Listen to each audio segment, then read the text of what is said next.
all of y'all. How's everyone doing? This is Ann Lindsley and Kristen Brandt. And we're both here today with you with a special guest, Dr. Lee Schwartz. And we want to welcome you to our last day of our master classroom and get started with our topic for today, which is going to center around Dr. Schwartz's presentation. And I got to pull up that screen so that you see it. There we go. And so we are here for AP Human Geography. And both of us are with you today. That's a special treat because you've had one or the other of us for the last 33 sessions. I'm not going to lie, Ann, I'm so excited to be with you as well. I think that the kids like to be on here together and with our special guest. I think that this is a great opportunity for our students. And thank you so much, Ann, for all the work that you've done. No, ditto, Kristen, ditto. I would love, it's too bad we're 1,000 miles away. I would love to get to work in the same building with you. And on top of it, to have Dr. Schwartz. Everyone, this is Dr. Lee Schwartz. He is the geographer from the U.S. Department of State for the United States. And he is going to share his slides with us now and start his discussion with our special classroom today. Dr. Schwartz, I'm turning it over to you.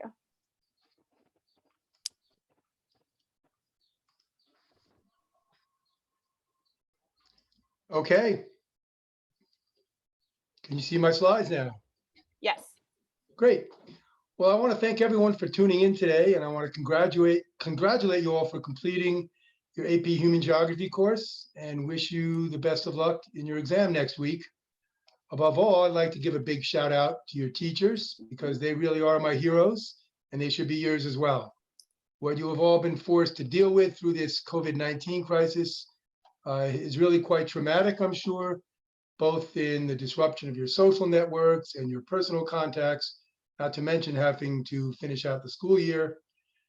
So I hope that your AP Human Geography course has brought you some enjoyment as well as a bit of knowledge, and maybe has even allowed you to take virtual trips around the world to some interesting and exotic locales. I'm quite sure this course has enhanced each and every one of your mental maps and contributed to an expanded and more embracing worldview as well. Dr. Schwartz, we are seeing your slide notes and not your slides.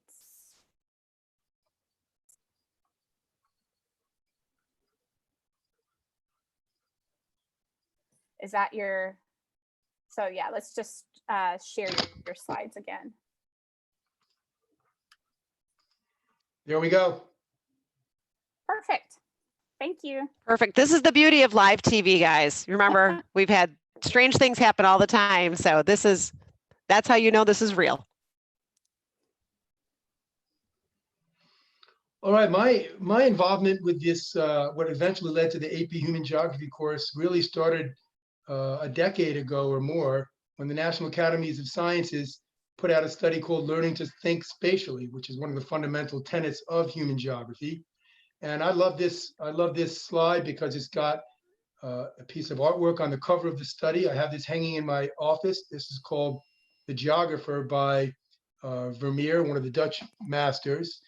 And everyone always asks me, how did I become the geographer of the Department of State?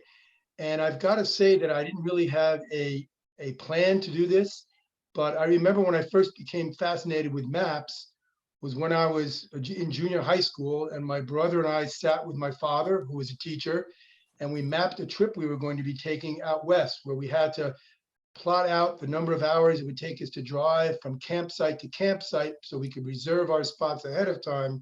And we went through all of the various different states, and I really fell in love with trying to think spatially in terms of how we plotted out our trip.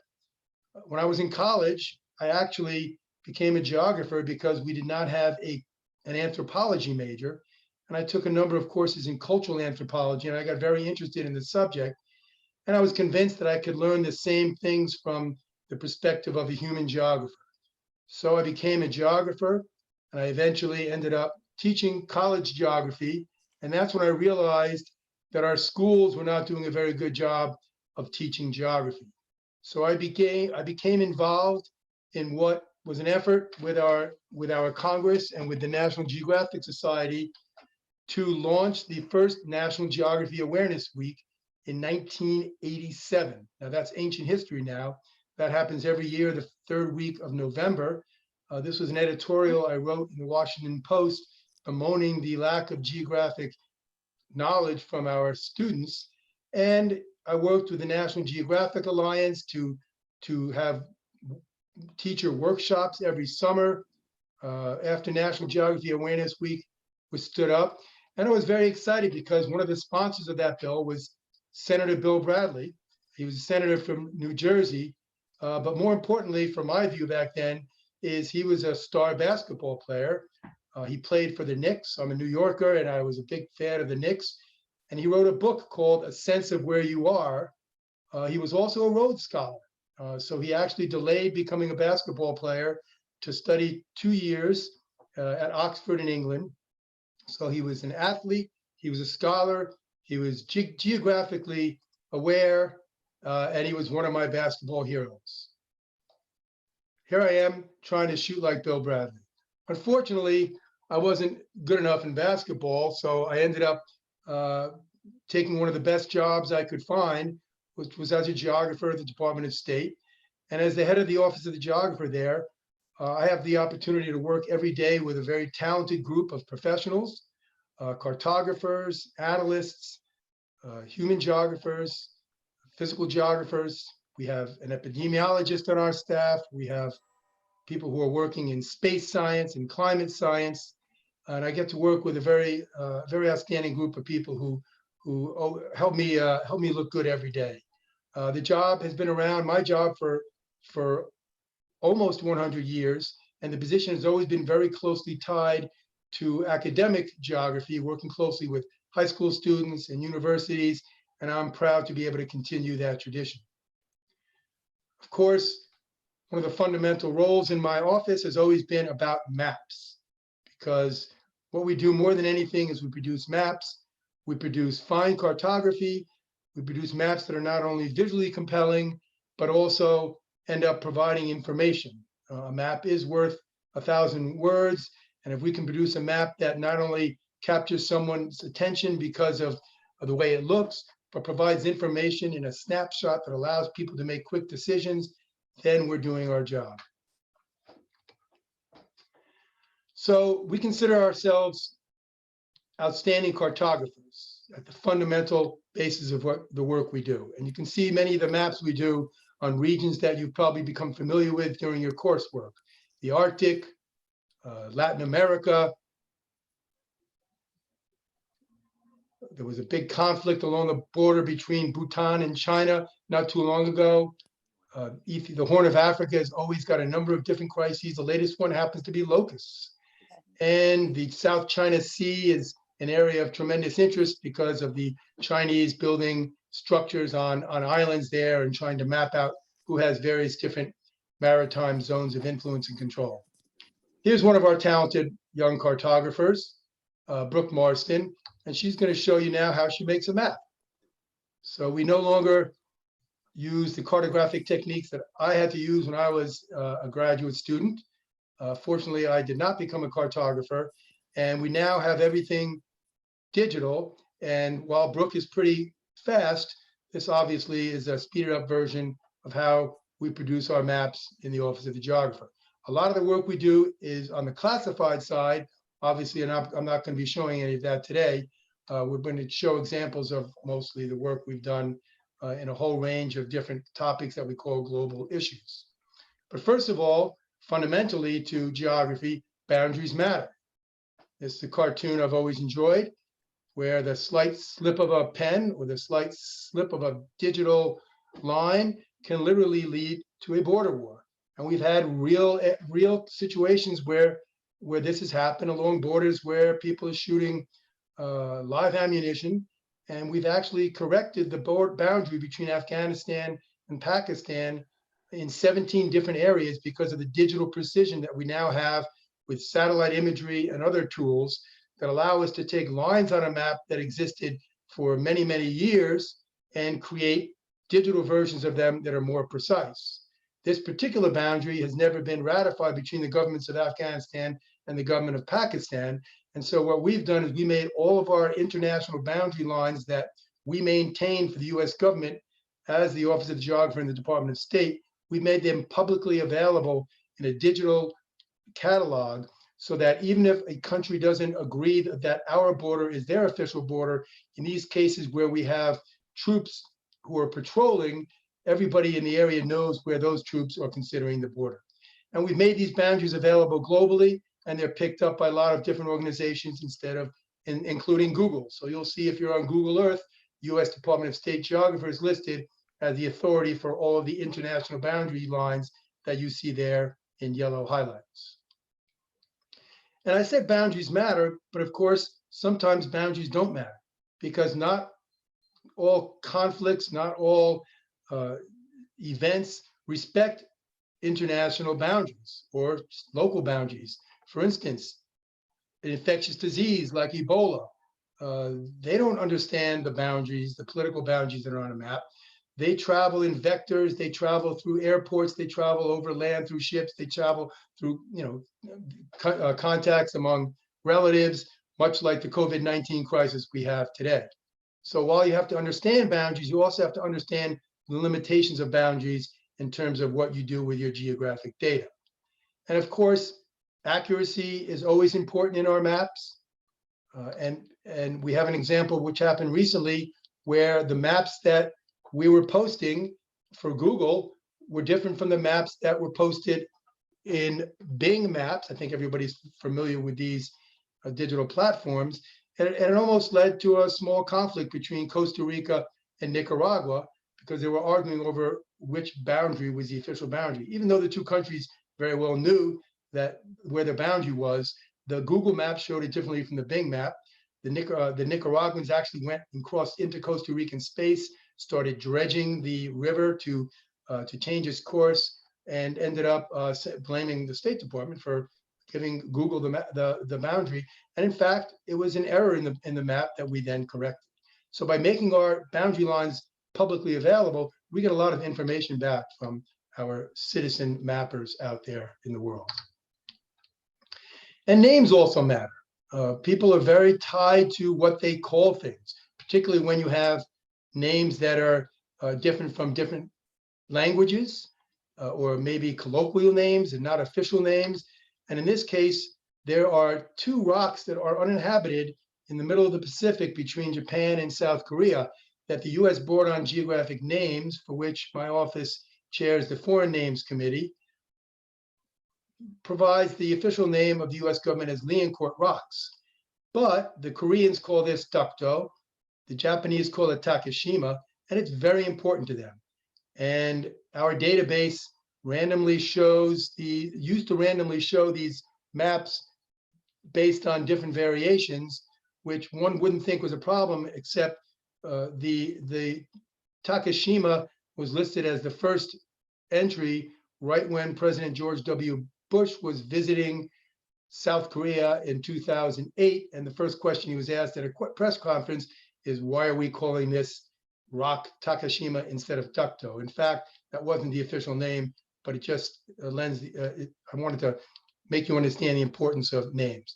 But I think the most important message I can give for understanding geography and understanding human geography is that scale matters. If you learn nothing else from your human geography course, it's that scale is important. How you view anything in terms of how you look at the data and how the data are presented on your maps and how the data can be analyzed and brought into computer programs or statistical packages. The most important thing is scale matters. There can be global scales, like this map is showing, on deaths that can be caused by lack of basic sanitation that some countries have. And then you can drill down to an area like the Horn of Africa that this circle just came in to show, to get different patterns that are shown because of the scale that it's shown at. So the previous map, the whole Horn of Africa was in one color, but if you show different scales and different political units, you have different colors that show different measures of the impact of poverty on health, hunger, and other issues. Same way when we were mapping the European Migrant and Refugee Conference, the map on the left of the screen shows one scale, all of Europe. You get a very different look on the right of this hand of the screen if you are just focusing in on Greece. More importantly, people matter. And I think that's what the human geography course is all about. And human geography is at the very center of a host of other geography sets or subsets, including all of the things on the screen there: political, population, economic geography. There's a piece of that in every aspect of human geography. And the way we like to look at it really is in terms of human security. My office in the State Department in the Bureau of Intelligence and Research is supposed to view things from the perspective of national security. And we look at that from a human geography perspective as human security, because human security and national security really are intertwined. And I think that's helped us to mainstream the discipline of human geography, not only throughout various parts of the US government, but in particular in our Defense Department, in our intelligence community, where human geography has really started to settle in as a way to view things through a particular lens that geographers possess. I'm also proud to be the co-chair of a worldwide human geography data working group. There's a URL listed there that you all are welcome to have a look at. We're having a webinar on May 20th on water issues. I became the co-chair of this group with the National Geospatial Intelligence Agency when we realized that the US government needed to have a different way of collecting data than remotely from satellite imagery and other ways we collect information, that really the best way to understand human geography is to give the people who live locally the power to provide their own story and to talk about their own places, so that we can observe things from satellites, for instance, that show patterns on land, but we really can't understand the cultural and the human importance of those unless we allow people to provide their own data and really explain and map their own geographic milieu. So my office now is called the Office of the Geographer and Global Issues. And you can see all the issues that I've highlighted there that I think are part and parcel of your AP Human Geography course and constitute all the variety of issues that we cover on a daily basis. And I'll be mentioning some of these as I go through the rest of my presentation today, but I want to point to the bottom two on this list of civilian security through human geography, participatory methods that we use, and also the last item of fieldwork, where we're really moving from academic geography into applied geography. We also do a lot of work in humanitarian issues. There's a division in my office that's called the Humanitarian Information Unit that focuses exclusively on humanitarian crises. And we've done a lot of mapping on the various different crises that you see shown here. We have one that shows irregular migration from Africa into Europe. We have the Venezuela crisis, which I'm sure you've had as part of your coursework down in South America, with so many refugees leaving the country and displaced persons suffering inside Venezuela. We're looking at conflict that are based on a variety of different regions and constituting lots of different nations, ethnicities, tribes in Africa, such as the Lake Chad region in Central Africa. And we're talking about conflicts that both are within countries and transcend national borders. I want to make a particular point about the focus on urban geography that we're trying to promote these days, because everybody understands that urbanization is one of the most powerful forces in the world today, and yet you don't really find much of my department at the State Department and various other different parts of the government that are viewing the world internationally, organizing their thoughts in terms of how the world looks in terms of a growing urban component of population. So we're trying to focus on approaching things through a lens of urbanization in very many of the issues that we work on today. Afghanistan is a good example because, as you know, there were 3 million refugees and 4.5 million altogether, 3 million about now. Lots of displaced people who are returning. Where they're returning to, many of them aren't returning to their tribal homes, but they're returning to the major urban centers. And we're working a lot on participatory mapping as well. We're trying to provide the tools to people all around the world, in students, in our embassies overseas, from non-governmental organizations we're working with, to provide data that are freely and openly available, not just on data that are observable from remotely sensed imagery, but information that can lend focal context from a human perspective. We have a couple of projects in my office. One is called MapGive, one is called Secondary Cities. I'll say a little bit about those later on in the talk. But this is basically how we like to approach our field work and our participatory methodologies, to take information that can be collected from above, if you will, from remotely sensed data, and combine that with information that is coming from below, from people who are working on the ground. And it meets in the middle and can be digested and analyzed through various different tools and various different platforms to enable decision making. So we collect information remotely, we combine it with information that's collected in situ or in place. We apply different tools and methodologies.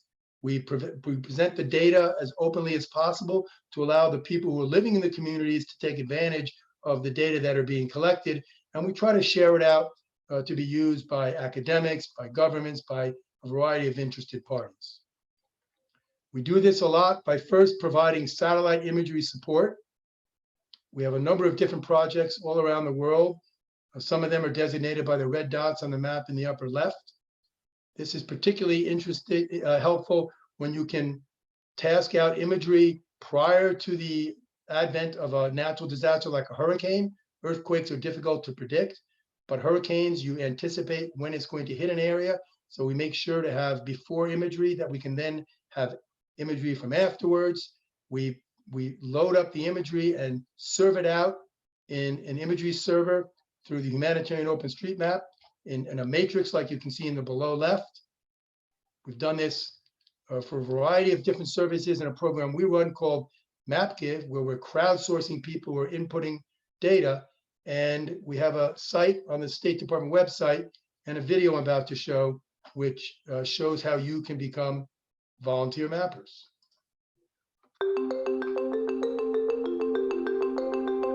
In 2010, after an earthquake in Haiti, online volunteers became part of a movement that is creating a free and open digital map of the world. In an emergency, you just need data from wherever you have. It's important that the information is open and available to everyone, because some situations we don't know it's going to happen. It's a surprise. What is remote mapping? Remote mapping is sort of an interesting new phenomenon that's happened probably since about 2010 in Haiti. We saw a real push of volunteers coming online to help create map data where none existed before. Map data helps humanitarian efforts, not just in a crisis. It helps communities like Kibera in Nairobi, Kenya, prepare, develop, and respond to needs at the local level. It's a big job, and not every place is mapped like we may believe. Developing or establishing data is a very huge step in kicking off the process of changing things. And that's the point at which the maps become very useful. When the typhoon happened, we realized that there were no good maps of the Philippines, that there needed to be maps so that our personnel would know where to go and what they would find when they got there. So we partnered with the Humanitarian OpenStreetMap team to help them and help us build out a base map for the Philippines. Think of OpenStreetMap as Wikipedia for maps. OpenStreetMap is a free and open map of the entire world. It's primarily edited by volunteers. We create everything in the commons. It's completely open, available for anyone to contribute to and anyone to use. How do volunteers help? The way that a volunteer can help is by looking at satellite imagery and picking out different predefined objects and saying, okay, I see a house, I can trace the edges of that house. I see a road, I can trace the line of that road. I see an edge of a forest, I can trace the edge of that forest. MapGive is making it easier for new online volunteers to take those first steps in helping build an open, free map of the world and become digital humanitarians. Learn how to map in 3 steps. Get an OpenStreetMap account, practice mapping, then get connected with a task on the MapGive site. You'll get the skills to map. What you'll give helps communities around the world. The value of the geographic data created in OpenStreetMap for humanitarian response has already been compelling. The amount of information that's been produced and the utility it has rendered to the humanitarian community is a game changer in humanitarian response. For the typhoon response, we've had, I think, almost 1,600 volunteers do something like 4.5 million edits to the base map just for the Philippines. And those 1,600 volunteers represent some 3 to 4 years of dedicated mapping that one person would be able to do. We're asking the question, what if there were more online map givers? What can happen if we had 10 times the amount of volunteers, 50 times the amount of volunteers? How many areas could we map? How much good could we do in this process? Let's find out how much good we can do. Map Give today.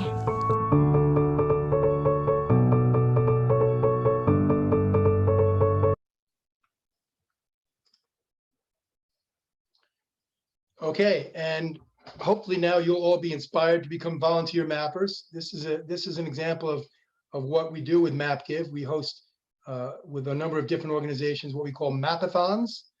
Sometimes we have pizza at these mapathons or refreshments, and here's a mapathon we had last year at the White House.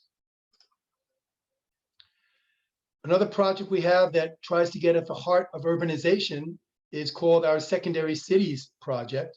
What we do in this project is we don't focus on capital cities where we have our embassies, but other cities in the world where, in fact, most of the world's urban growth is taking place, but about which we don't know a whole lot.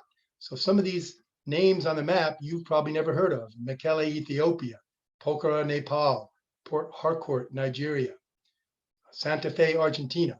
So these are the places where the world is expanding at its most rapid pace, and we don't have good information about the human geographic content of that. And so we have engaged with local universities, non-governmental organizations, and local government to send teams out to train local teams to map. As you can see, here's a city in Pokhara, Nepal that has expanded rapidly in recent years. They had an earthquake that hit there. We had satellite imagery, and through our project, we densified the previous digital map on OpenStreetMap from what you see on the left to what you see on the right. So that's exciting. You go out, you collect data, and it lives in perpetuity on OpenStreetMap platform. And right now, as you can imagine, we're working very much on COVID-19. We're focusing most recently on Africa to try to show the patterns of spread and the impact it's had on the local communities at all different levels in Africa.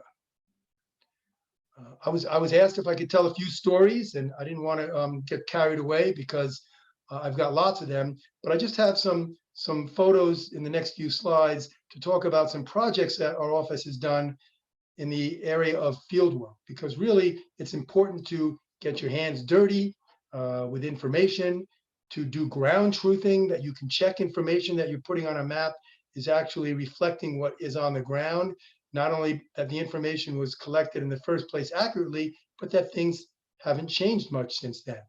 We're doing a lot of work on combating wildlife trafficking, where we're mapping not only the poaching incident, but we're tracking it across borders, to the ports, to the destinations. We're looking at the impact on local communities, and we feel by doing this, we can disrupt the patterns of the trafficking. And if you get your information collected in a systematic way, the evidence will have a much better chance of holding up in court.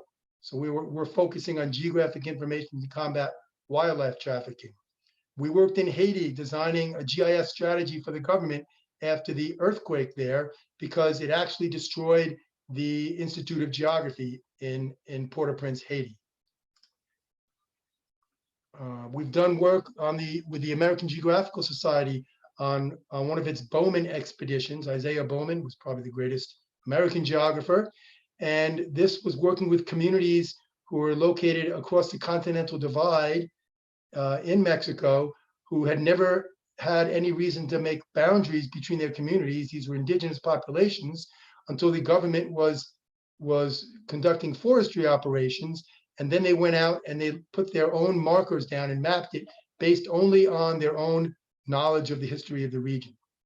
I was on a ship with a bunch of repatriating refugees coming from the Democratic Republic of Congo through South Sudan, going through Juba, the capital, to the Boer region in the north.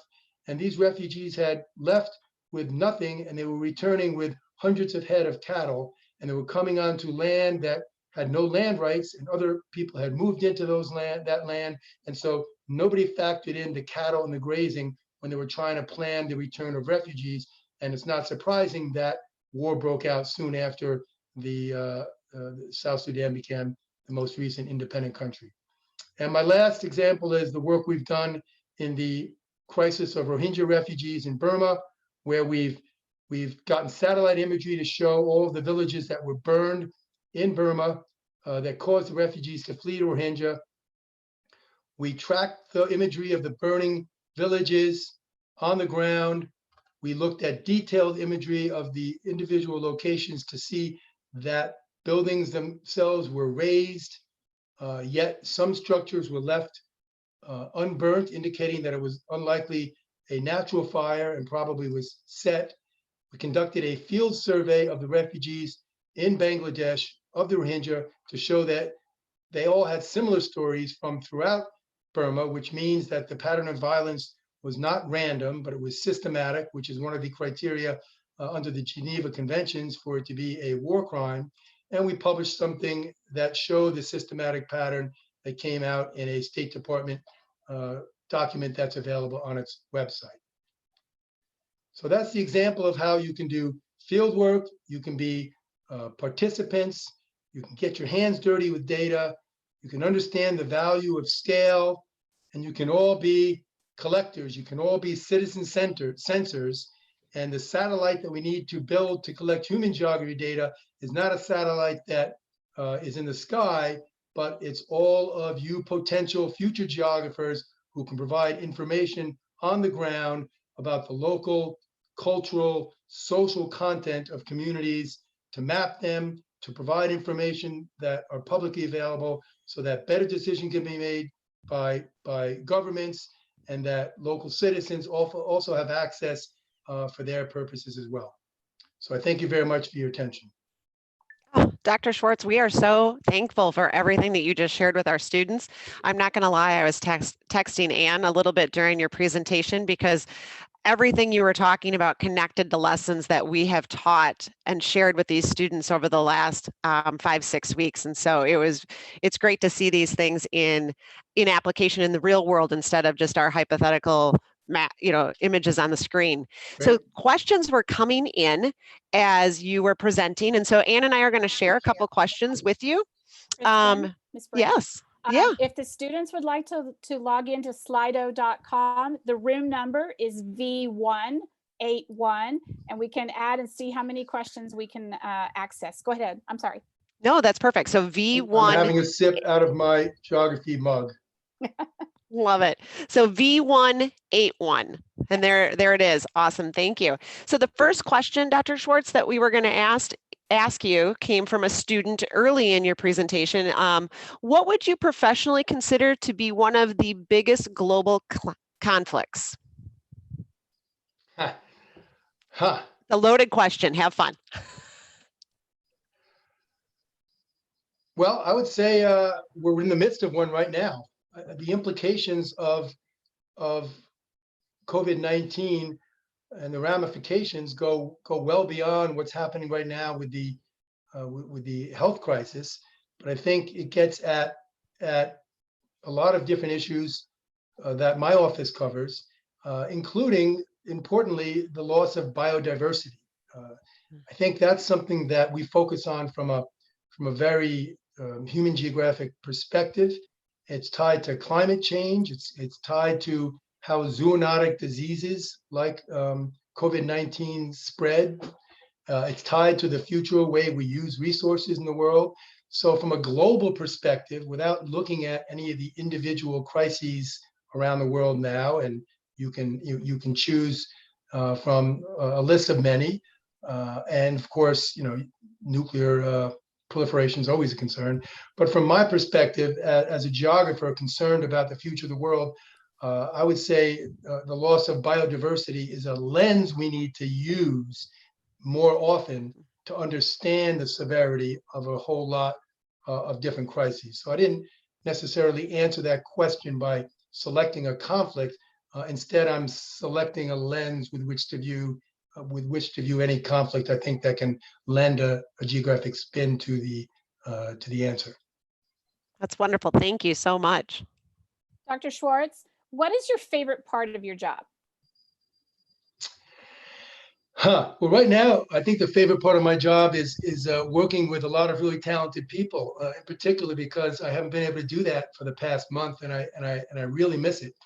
But I can honestly say that when I engage with students at all levels, that is the favorite part of the role I have assigned to myself. It's not in my job description, but I am allowed to share the work that I do and the fruits of labor of all the talented people who work in my office with a lot of different audiences such as this one.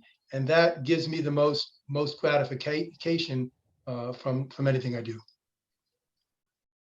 So we had a couple questions about work with the information, I guess, from the U.S. Census Bureau. And so one of the questions is, do you get a lot of your information from the U.S. Census Bureau? And then, how accurate do you consider that information, particularly with some of the larger cities? Well, because I'm at the State Department, my work is focused internationally and not domestically. However, since I did a research fellowship at the Census Bureau many years ago, I still work very closely with lots of different parts of the Census Bureau, in particular the International Population Division.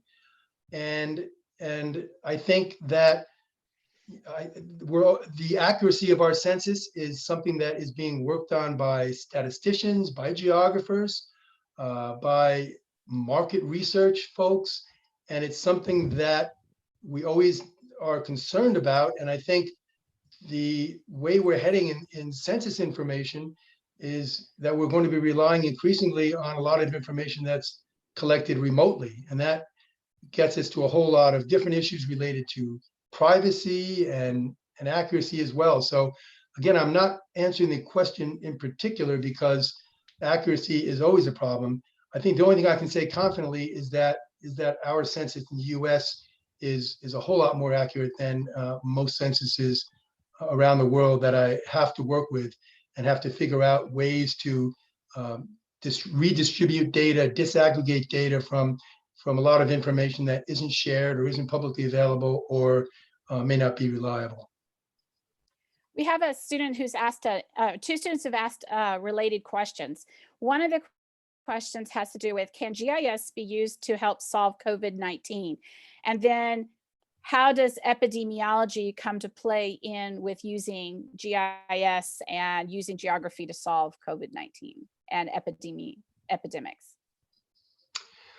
Well, I'm not going to get into the whole role of telemedicine, which I think is still a bit in the future and probably will not play a huge role in responding to this particular crisis right now. But I think that the use of geographic information system tools, because we're really talking about devices at this point, can only be effective if it's used with a variety of other different practices, epidemiological practices that are already in place. So that if you have contact tracing, if you have testing, if you have social distancing, and if you have a population that is willing to provide their locational information through a variety of different tools that can be made available on their cell phone devices, which take advantage of GIS technologies, then I think the combination of all of those together can certainly help suppress the disease and the infection. So I think GIS tools have to be used in combination with all the other tools in order to really be viewed as an effective part of the toolkit. Dr. Schwartz, you spoke about scale in your presentation, and I I'm seeing some trends coming through on our questions. You know, students still get a little bit confused on various scales. So one of the questions that did come through that maybe you can kind of connect to explaining scale a little bit more, but then this question was, how does the oh, it just jumped. Here we go. How does the disadvantages of various map scales affect your job and the responsibilities that you have? I would flip that question around and say how the advantages of different scales affect my job, because I'm in a fortunate position to be able to take data and present it at different scales in order to reflect the information that a policymaker wants best to show. So we use scale to our advantage, I think, as opposed to our disadvantage. So if something that we're trying to show on a map does not show either accurately or does not show the data we'd like to show it, then we will use a different scale or a different projection sometimes in order to present that information more effectively. Our biggest problem is not at the scale of the map, but at the scale of the data that we're looking for. Because very often in the areas of the world we're working in, there are remote areas that are lacking in data. I had a friend of mine once who said there's no such area in the world. There's no such thing as a data poor area of the world. There are just areas of the world where we just don't know what the data are. And I think that's where the advantage of having contacts at the local levels with people who live in some of these areas can help us in densifying the information that we have available to provide in a map. We have one last question, and then we need to start moving toward the end on this. We have one student who asks, is it possible to do internships? Oh, yes, we love our interns. We've had some very talented interns. We've ended up hiring some of our interns, and I encourage everybody, if they're interested, to get on the State Department website, where you will be easily able to find information on interns there. And when you're in college, apply early because you have to be still enrolled, and it takes a long time to get your clearances. And I encourage all of you to apply for an internship. And if you apply for an internship, send me an email. Let me know that you applied to an internship because you took an AP Human Geography course and you heard about the internship opportunity through this venue. So thank you very much. All right, great. I'm sorry, go ahead. Sorry. I just wanted to say I really appreciate the opportunity to speak to everyone, and I want to thank the teachers again for the great job they're doing. Thank you. And if you'd hang on a few minutes, Kristen and I are going to run through these slides real quick, and we'll be back all together here in just a minute. So, okay, Kristen. So we just want to do one last reminder with our students that on Tuesday next week, May 12th, our big day, you're going to have 2 questions that you're going to answer, and we have prepped you. You are ready. Remember, question number 1, you're going to have the timer's going to say 30 minutes. You've got 25 minutes and then 5 minutes to upload. And question 2, it's going to say 20 minutes and you've got 15 minutes to write and then 5 minutes to upload. Please use that time. Watch the timer. You practiced with us. You've got it. We know you can do it. Once again, a reminder, you have 3 task verbs, and that's it. You're going to describe, which means you're going to tell us what it is. Tell me what it is that you're looking at. Tell me what that question is asking you to describe. You're going to have explain, a detailed account, including reasons or causes. Apply an example if the question warrants it. Remember, it's a what, a why, because, and apply. Okay? What, why, because, and apply. All right. And then you're going to have a compare. And remember, we want to compare like things together in a different spatial perspective. Okay. If that's the way it works, it could be like pieces of data. All right. So in that case, what do you see and how is it the same thing in a different spatial context or in a different area? Parallel comparison. All right. So describe, explain, compare. And Kristen, your slide. And these core skills, you actually saw Dr. Schwartz using a lot of these skills in his presentation, you know, and I'm going to skip over skill category 1 for a second, but I mean, you saw him demonstrating spatial relationships. You saw him talking about data analysis, source analysis, scale analysis, and ultimately it's coming back to those concepts and processes. And really what we're seeing is how do we put it all together? Make sure you read the question, understand its source, its scale, its data, understand what it's asking you to do, and then you're going to be great. All right. And keep in mind, all of these are centered under all of our skills are looking at our big ideas across the curriculum, as we looked at how patterns and spatial organization gives us how human societies are arranged and how they work on the planet. Then we also look at the impacts of those human societies and those complex relationships, just like what Dr. Schwartz was talking about in terms of borders and actions in terms of places after environmental impacts. And then lastly, spatial processes. How are phenomena related to one another, and how does that cause change and or consequences? Those big overarching ideas that are then focused at the skill levels. All right. So last little bits of advice. So Miss Lindsley and I are going to kind of bounce in back and forth here a little bit, but we really want to make sure that you think about your space ahead of time. You know, think about some of the distractions. How can you minimize that? You know, the reality is some of you might have to work in a dining room where everybody else is working, so then get used to doing that. But see if you can find kind of a quiet area, organize your materials. We're going to talk about the exam ticket in here a little bit, writing paper, set up your responses with your AP number, your initials. Miss Lindsay, you want to talk about that folder you were suggesting?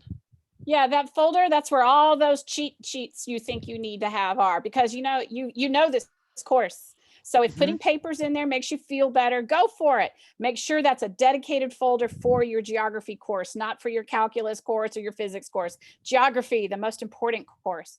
Make sure you have your stuff in there. Make sure you've gone to the bathroom. The mom is telling you go to the bathroom, and log in 30 minutes before. Miss Lindsley, if they only knew how nervous I got before each of these presentations, and our producer Sal knows that 10 minutes before I had to use the washroom because I just wanted to focus. And that's just, you're going to be nervous. The moms and us are telling you, take that break. And make sure you have a bottle of water. I've got a glass of water. Yep. Our next one. Be sure to do these 5 things. College Board has helped to organize you. And once again, if this is your first video to look at, make sure you go to the College Board site and go through these 5 things. You still have some time. Do it today. Don't do it Sunday or Monday. Do it today. I will tell you, my own, and as we're on these slides, my own boys did this. We practiced uploading. You want to log in 30 minutes before. Settle in, get yourself organized, do all those routines to just get you set so that you're ready to write and focus on this exam.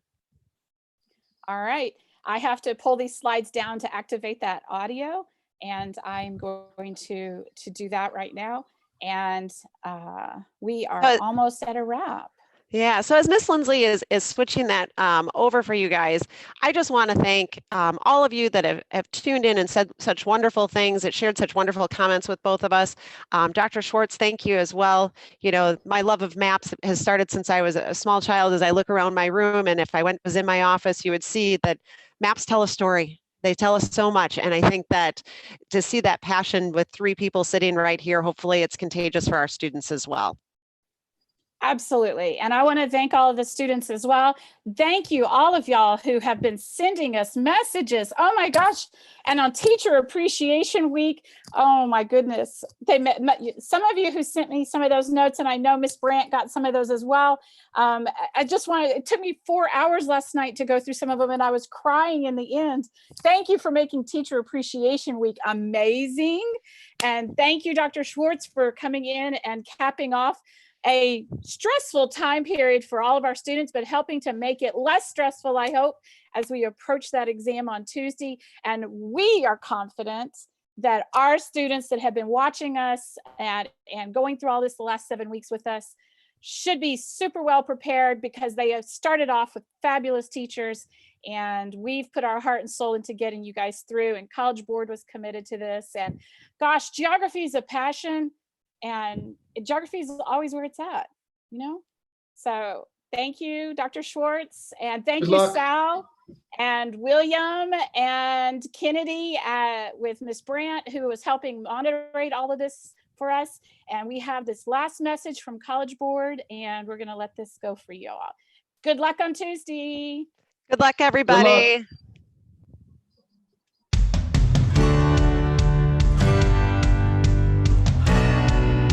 We are live. So we're going to walk you through everything you need to know, and you're going to have it. And so, may the 4th be with you. Continuiamo anche il nostro giro per l'Italia. You Are Local Lunatic shared this via Twitter. I'm really, really grateful for @JacobsPhysics and @Mr. JB Physics and just @College Board in general for doing so much for these AP exam reviews. I actually get stuff a lot more than I did before COVID happened, and I'm just really, really grateful for that. Smiley face. All right, so we're talking about the overall big picture of period 4. Here are some things I just want you guys to remember. KOA shared on TikTok, AP English Zoom streams are my only social interaction right now. #FYP, #isolation, #AP English. They would send large ships of laborers just to collect the guano and get on the ship. Is collect the right word? Do you mine guano? Do you excavate it? I don't know what the verb is there. I'm supposed to be using. And we're going to be focusing on tone. Specifically, how do you read and interpret tone? Karen Tabola Moore on Facebook shared, my students have enjoyed the AP Latin videos with Jeannie Luangu. Since I can only give a live Zoom class twice a week, this has been a great support. Or I could say I want my lawyer and they have to get me my representation. But, and here's our but for today, that is going to sacrifice the abilities of the community. Am I sharing the slideshow right now, by the way? Nope. If you are, I can't see it. Utkarsh Kali shared on Twitter, thank you for the helpful AP classes on YouTube. My preparation for AP Calc VC has become so much easier and efficient. So I drew this like 4 o'clock this morning. So it's not beautiful, but I think it gets the point. You turn over another card and they get compared and that person would win. Tell me if you do it differently, Mr. Schultz. Nope. The more that you can find that connection within yourself, within the character, I feel like you write the character with a lot more depth. Learning about the economy is important, and I wish more people did what you're doing. My advice to all the students out there, whatever it is you choose to go into, make sure that it's a passion that burns in your belly. I learned so much working in local government about public service. It teaches you that it's 24/7 and that you have to learn to listen. I am someone who believes in following your passion, right? And working hard. And if you kind of find that there's something out there that you think is a need in the market and no one else is making it, then maybe you have to be a little bit creative. 11th grade US history is the reason we're talking, because I don't think I would have picked up Ron Chernow's biography of Alexander Hamilton if I hadn't written a paper on Alexander Hamilton in high school. Asia K3 shared on Instagram, I'm so glad he came. He's the reason I was able to get more interested in US history, and I always listen to the Hamilton soundtrack when studying for English. Emoji. We have a message here from Gerline from Instagram. She says, definitely worth waking up before noon. And so you just connect your battery to your magnet like this, and then you get copper. Ta-da! Look at that. That's amazing. When we're ever going to need calculus? You'd be surprised. I mean, you might make videos and then calculate like the breaking pressure of Thanos' abdomen if Ant-Man were inside it. This one hit close to home. This is very special for me. Mr. Walters teaches in Managua, Nicaragua, and that's where I was born. And I want to say hello to all the students out there. Lyra Matt tweeted, I watch every AP Lit video. They're so helpful, especially for students whose first language is not English. Ms. Barber and Mr. Carler's enthusiasm and passion inspired and encouraged me not to give up. Miren, Julia de Burgos nace, es todo un mito en la littérature caribeña. Pour souligner encore ce qu'on essaie de faire, on veut expliquer des idées et des opinions. Mrs. Lowe shared on Twitter, these videos are excellent. They do a great job of reviewing mixed material with an awesome job of presenting new material. 好，下面是 cultural presentation。抱歉让大家坐着哈，但是这个很重要。今日も一緒に日本語頑張って勉強しましょうよ。はい、それで。Chanel Kernander said on Twitter, love Mr. Escobar and Miss Barber's videos for my AP Lit students. You two are awesome. Tuning in live from Houston, Texas. What'd you say for Dabo? Did you answer what that means? Yeah, future. I will give. Just as Gandalf parted ways with the hobbits before they undertook the scouring of the Shire, the time is almost here for Josh and me to sail into the West. Thanks for showing up every day and reviewing the course with us. And remember, on the exam, sound like you've taken the course. Be specific and be scientific. It's been a blast working with you all spring. And like I said, this chapter of your life isn't over. You now have a chance to rewrite. Thank you so much for watching Mark and me for these last 30, I don't know, however many sessions we had. And if it weren't for you, we wouldn't have had these sessions. Well, thanks for watching. And one final piece of advice. If the question seems really complicated, it's probably not. Gracias por haberme acompañado durante estas semanas. I just want to say thank you to all the amazing AP Statistics students out there that have been following along with us for the past 6 weeks. Thank you so much for watching. We really appreciate it and hope these videos have helped. Hearing from you and seeing the pictures that you've sent us of your pets, thank you so much for tuning in. Thank you to everyone for watching, for tuning in, for continuing your educations. Best of luck on your exams. You've prepared, you're ready, do your best on this exam, and then congratulate yourself no matter what you get. Optimum Fortunam Omnibus. Best of luck to everyone. Thank you for tuning in to all of our AP Bio review lessons and our practice exam. Bon courage, as we say en français. Thank you so much for tuning in. Luke and I really had a super fun time, and we hope you learned a lot. Thank you to all of the AP Chemistry students who watched the videos. You're good enough, you're smart enough, and gosh darn it, people like you. Thanks for tuning into all these videos. Music theory friends, don't forget to resolve your tendency tones. You guys have got this. Remember, you are the solution. Thank you so much for joining me the past month and a half. It's been such a journey and such a treat for me. Hey, thanks for watching the last 6 weeks, especially the calculus crew. You guys are awesome. You are excellent. You are brilliant. I really, really enjoyed our time together, and I know you guys are going to rock that exam next week. Just remember that you have worked your butts off this year. Y'all are going to do great. It is time for you to shine. Type your response, copy it, paste it in the submission box. Good luck. Hey, arigato. Benkyou ganbatte kudasai. Remember to practice on the app that comes out next week. Y'all are going to do great. And remember, geography is everywhere.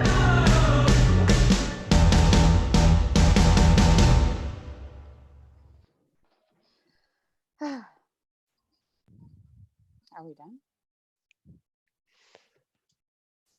And that's it, everyone. Just from the College Board, one last note. We're still broadcasting. Just want to say to students, remember all these teachers, all these professionals, and us as the College Board as well, we're all rooting for you. So be great like we know you will be.